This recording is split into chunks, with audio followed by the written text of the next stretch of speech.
On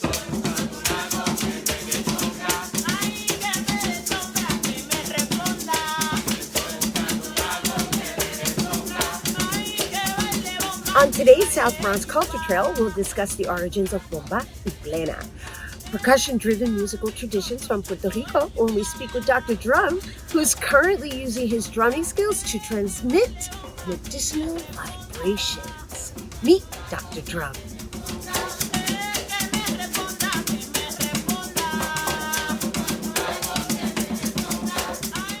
So Gail from Casita Maria shared a quote that you said during your phone call last week. You said, we need to do things to survive, but we also need to do things to live.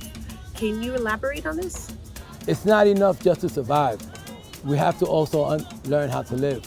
What do I mean by that is today we wear the mask and people going indoors because they want to be safe, and that's what they tell us in the news. But being safe and living are two different things. And so this idea is that being safe is how we're going to survive is not enough. We have to live. And so how can we do both? And I think that when we understand a little bit more about what's inside of us and what really is the source of living, what keeps our body healthy, this is part of it.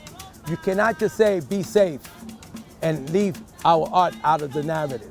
We have to include this. So it's not enough to say, be safe. We have to also live. And so we're out here to say, yeah, we can play our drum, but we can also be responsible.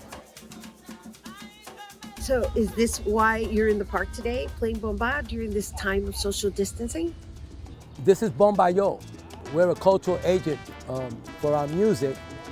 And today's theme and our new project that, because of this particular time, this epidemic, we realized that it was time for a change and to get a better understanding of our drums and how it really connects to our body. Today's program is called Medicinal Bomba.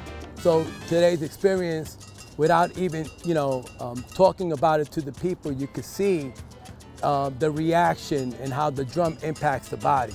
And so sound has a lot to do with the influences of the vibrations that we feel inside of us.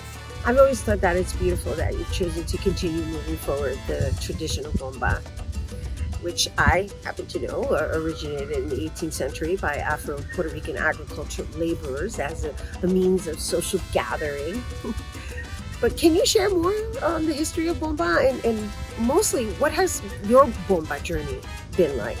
It all started with the drum, actually, with the tone of the drum, and how what started for me at 5 years old, remembering at that time the sound of the drum and inspired through it, growing up in life, but making the real connection with the drum, as an adult.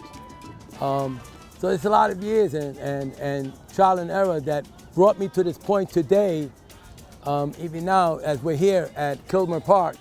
In what ways have you worked with Casita Maria in the past? I know you've worked with youth in the older adult workshops, and I know you also participate in the South Bronx Culture Trail Festival.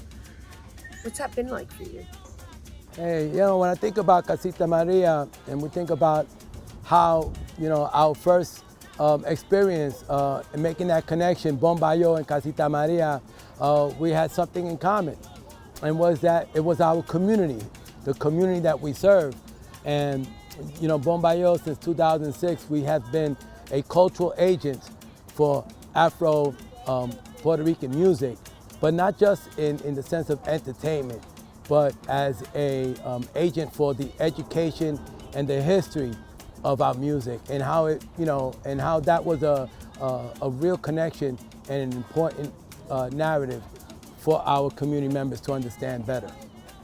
And there you have it, Medicinal Bomba with Dr. Drum to heal during the novel COVID-19 pandemic. I'm Marina Valentin, and we'll see you on the next South Bronx Culture Trail.